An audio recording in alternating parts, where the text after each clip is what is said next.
Hello everyone, Riyanka scan YouTube চ্যানেলে আপনাদের সবাইকে স্বাগত।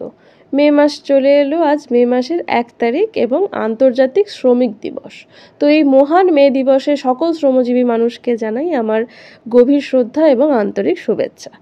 আজকের ভিডিওতে আলোচনা করব মে মাসের কার্যকলাপ সম্পর্কে, অর্থাৎ মে মাসে ওভারঅল যে কাজ করতে হবে পোষণ ট্র্যাকার এবং ওভারঅল একটা সিনারিও আজকের ভিডিওতে ডিসকাস করব। অর্থাৎ মে মাসে কতগুলো ফিডিং ডেজ হচ্ছে, মানে সর্বোচ্চ ফিডিং ডেজ কতটা রিচ করছে, ইনসেন্টিভের জন্য কি করবেন, বা স্টক রেজিস্টার, ফ্যামিলি সার্ভে, এগুলো কতটা ইম্পর্টেন্ট সব কিছু নিয়ে ডিসকাশন থাকবে।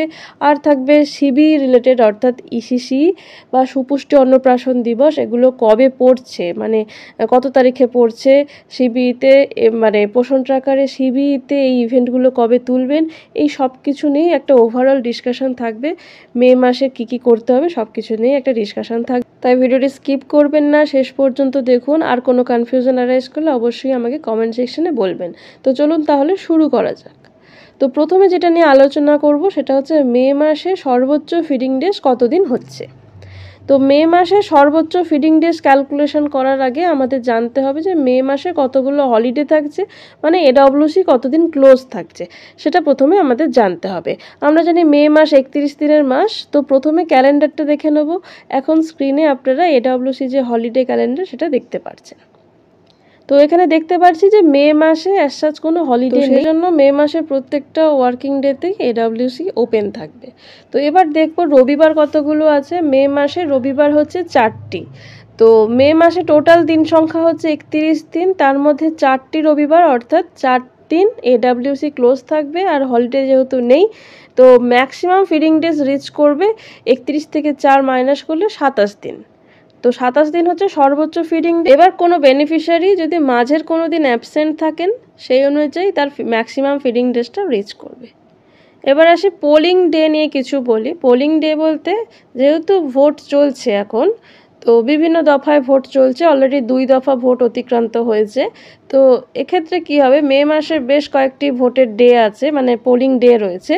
তো সেই সব ক্ষেত্রে কি হবে, যে এডব্লিউসিতে মানে যে এডব্লিউসিকে পোলিং স্টেশন করা হয়, সেই সব এডব্লিউসির ক্ষেত্রে পোলিং ডেতে এডব্লিউসি ক্লোজ থাকবে। যেমন পোলিং ডের মানে বিফোর পোলিং ডে, মানে পোলিং ডের আগের দিনও এডব্লিউসি ক্লোজ থাকে, মানে জেনারেলি এটাই থাকে।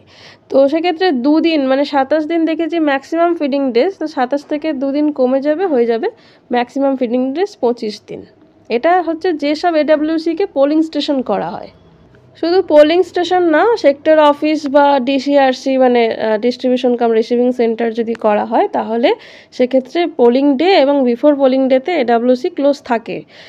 আর যে এডব্লিউসিতে মানে যে এডব্লিউসিকে পোলিং স্টেশন করা হয় না, সেক্ষেত্রে শুধুমাত্র পোলিং ডেতে এডব্লিউসি ক্লোজ থাকবে।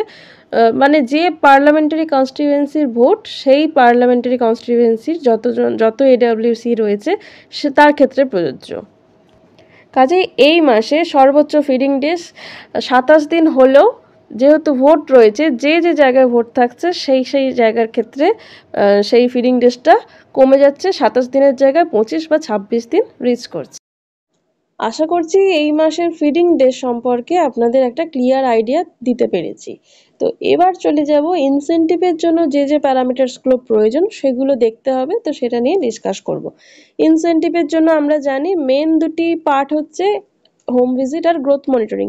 আরেকটি পার্ট রয়েছে, সেটা হচ্ছে এডব্লিউসি ওপেনিং ডেজ। এটা হচ্ছে মাসে অন্ততপক্ষে 21 দিন ওপেন করতেই হবে। তো যে দুটো পার্ট হোম ভিজিট আর গ্রোথ মনিটরিং, সেটার জন্য ড্যাশবোর্ড সেকশনে যাব। ড্যাশবোর্ড সেকশনে এখানে দেখতে হবে যে হোম ভিজিটস কিছু বাকি থেকে যাচ্ছে কিনা, এটা রেগুলার চেক করতে হয় হোম ভিজিটস। আর গ্রোথ মনিটরিং দেখুন, এখানে সবই পেন্ডিং রয়েছে, কারণ আজকে সবেমাত্র 1 তারিখ। বাচ্চাদের ডেট অফ বার্থ অনুযায়ী গ্রোথ মনিটরিং ফিল আপ হবে, মানে গ্রোথ মনিটরিং করা হবে এবং সেটা এখানে তোলা হবে। তো আস্তে আস্তে এটা ফিল আপ হয়ে যাবে, মানে এখনই যে 69টা পেন্ডিং দেখাচ্ছে, আস্তে আস্তে সবারই মেজারমেন্ট নিয়ে সবারটাই বসিয়ে দিতে হবে। তো এগুলো অবশ্যই করণীয় করে নিতে হয়, কারণ এগুলোর উপর ইনসেন্টিভ ডিপেন্ড করে আছে। হোম ভিজিটটাও রেগুলার চেক করতে হয় যে কোনো হোম ভিজিটস ডিউ থেকে যাচ্ছে কিনা। এবার আসি স্টক রেজিস্টার আর ফ্যামিলি সার্ভে নিয়ে। যেসব দিদিরা আমাকে প্রশ্ন করছেন ফ্যামিলি সার্ভে স্টক রেজিস্টার নিয়ে, সেই সব দিদিদেরকে বলবো যে ফ্যামিলি সার্ভে আমি বলেইছি যে 1 নম্বর রেজিস্টারে যেসব ফ্যামিলিদের সার্ভে করেন, মানে যারা বেনিফিশিয়ারি শুধু না, বেনিফিশিয়ারি ছাড়াও যেসব ফ্যামিলিরা আপনার জুরিসডিকশনে এডাব্লিউসি জুরিসডিকশনে থাকছেন, সবার ফ্যামিলি সার্ভে যেভাবে আপনারা 1 নম্বর রেজিস্টারে তুলছেন সেভাবেই পোষণ ট্রাকারে তুলতে হবে। কিন্তু সমস্যা একটাই, মানে গ্র্যান্ড পেরেন্টসদের রাখার জায়গা থাকছে না, সেটা কিভাবে অ্যাড করতে হবে সেখানে একটা কনফিউশন অ্যারাইজ করছে। আমি সেজন্য বারবার বলছি যে এখনই এত বিচলিত হওয়ার কিছু নেই, ধীরে সুস্থে করুন, কাজটা শিখে রাখুন, আস্তে আস্তে করুন। আমি প্রথম বেনিফিশিয়ারিদের করতে বলেছি, বেনিফিশিয়ারিদের হয়ে গেলে নন বেনিফিশিয়ারিদেরকেও করতে থাকুন, কিন্তু অত তাড়াহুড়ো করার কিছু নেই, বা গ্র্যান্ড পেরেন্টসদের হচ্ছে না বলে এত প্যানিক করার কিছু নেই, এত চাপ নেবেন না। আর স্টক রেজিস্টারের ক্ষেত্রে বলবো, স্টক রেজিস্টারের এইচসিএম সেকশনে দুভাবে এইচসিএম স্টক তোলা যায়, একটা হচ্ছে প্যাকেটস আর একটা হচ্ছে রেশন সিস্টেমে। কিন্তু কিভাবে তুলতে হবে তার কোনো ক্লিয়ার ইন্ডিকেশন নেই, সেজন্য এই মুহূর্তে আমি তুলতে বারণ করেছি। কোনো রকম ক্লিয়ার ইন্ডিকেশন ছাড়া মানে এখানে স্টক রেজিস্টারে কিছু এন্ট্রি করার প্রয়োজন নেই। যতক্ষণ না কোনো ক্লিয়ার ইন্ডিকেশন আসে ততক্ষণ স্টক রেজিস্টার ফিল আপ করার কোনো প্রয়োজন নেই। যাই হোক, এবার চলে যাব সিবিই সেকশনে। তো সিবিই সেকশনে গিয়ে দেখে নেবো মান্থলি ইসিসি ডে, সুপুষ্টি অন্নপ্রাশন দিবস এগুলো কবে পড়েছে, এগুলো দেখে নেবো। চলে যাচ্ছে সিবিই সেকশনে। তো আমরা ইভেন্ট সেকশনে চলে এসেছি, এখানে সিবিই দেখতে পাচ্ছি। আমরা জানি মান্থলি ইসিসি ডে অনুষ্ঠিত হয় প্রত্যেক মাসের তৃতীয় সোমবার। প্রত্যেক মাসের তৃতীয় সোমবার প্রত্যেক অঙ্গনওয়াড়ি কেন্দ্রে অনুষ্ঠিত হয় মান্থলি ইসিসি ডে। তো মে মাসের তৃতীয় সোমবার হচ্ছে 20th মে, মানে 20/5/2024 হচ্ছে এই মাসে, অর্থাৎ মে মাসের মান্থলি ইসিসি ডে। তো সেটা এখান থেকে ফিল আপ করতে হবে। এখানে ডেট অফ ইভেন্টটা এখানে সিলেক্ট করতে হবে, 20th মে বলে সিলেক্ট করতে হবে। যেহেতু এখনো সেই দিনটা আসেনি সেজন্য এগুলো ডেটগুলো সব ডিসেবলড হয়ে রয়েছে। তো এটা হচ্ছে থার্ড মানডে, অর্থাৎ 20th মে 2024, এটা মান্থলি ইসিসিডি এর কথা বলছি। এবার চলে যাব কমিউনিটি বেসড ইভেন্ট, সুপুষ্টি অন্নপ্রাশন দিবস। আমরা জানি সুপুষ্টি অন্নপ্রাশন দিবস অনুষ্ঠিত হয় প্রতি মাসের চতুর্থ শুক্রবার, আর এই মাসের চতুর্থ শুক্রবার হচ্ছে 24শে মে 2024। তো ওই দিন প্রত্যেক অঙ্গনওয়াড়ি কেন্দ্রে অনুষ্ঠিত হবে সুপুষ্টি অন্নপ্রাশন দিবস, এবং কমিউনিটির মানুষজনকে নিয়ে কমিউনিটি বেসড ইভেন্ট অনুষ্ঠিত হবে, যেখানে বিভিন্ন স্পেসিফিক টপিক নিয়ে ডিসকাশন থাকে এবং কমিউনিটির মানুষকে অ্যাওয়ার করা, মানুষকে সতর্ক করা, সেই টপিক সম্পর্কে নলেজ দেওয়াই হচ্ছে এই কমিউনিটি বেসড ইভেন্টের উদ্দেশ্য। আর ওয়ার্কার দিদিরা নিশ্চয়ই মিটিং রেজলিউশন খাতায় সেগুলো লিপিবদ্ধ করেন।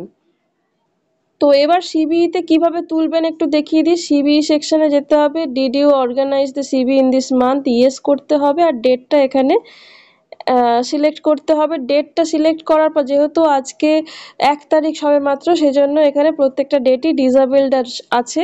তো যেদিনকে ইভেন্টটি পালন করবেন আপনার সেন্টারে সেদিনকে এবং তারপর থেকে মাস শেষ হওয়ার আগে পর্যন্ত যে কোনো দিন আপনারা আপলোড করতে পারেন সিবিই সেকশনে। থিমটা খুব কেয়ারফুলি সিলেক্ট করবেন। সুপুষ্টি অন্নপ্রাশন দিবসের জন্য অপশান থাকে, মানে থিমে অপশানটা থাকে, কিন্তু মান্থলি ইসিসি ডের জন্য এক্স্যাক্ট লেখাটা থাকে না, কিন্তু getting ready for pre school education এইটাই সিলেক্ট করে সাবমিট করতে হয়, মানে প্রপার থিমটা চুজ করা খুব প্রয়োজন। তো তাহলে মে মাসের ওভারঅল কার্যকলাপ সম্পর্কে ডিসকাস করলাম। আর রইল এডাব্লিউসি স্টেটাস। এডাব্লিউসি স্টেটাসটা দিয়ে দিতে হবে, স্টেটাস কিছু আপডেট হয়েছে কিনা সেটা দেখে নিতে হবে। যদি কিছু আপডেট হয়ে থাকে তাহলে সেটা আপডেট করে স্ট্যাটাসটা দিতে হবে। এডাব্লিউসি স্ট্যাটাসে চলে যাচ্ছি। আমি এডাব্লিউসি স্ট্যাটাসে চলে এসেছি। যে ওয়ার্কার দিদির এমপিন আর নাম্বার দিয়ে আমি লগ ইন করেছি, দেখুন সেই দিদি কত সুন্দর everyday AWC status fill up করেছেন। তবে আপনারা এটা নিয়ে চাপ নেবেন না, আপনারা মাসে 2বার 1বার করতে পারেন, কিন্তু করবেন, মানে একেবারেই করবেন না এরকমটা না, করবেন। আর কখন করবেন? যখন আপডেট হবে তখন একবার আপডেট করে দেবেন। চলে এলাম ভিডিওর একেবারে শেষের দিকে। আপনারা ভালো থাকুন, সুস্থ থাকুন, ধন্যবাদ।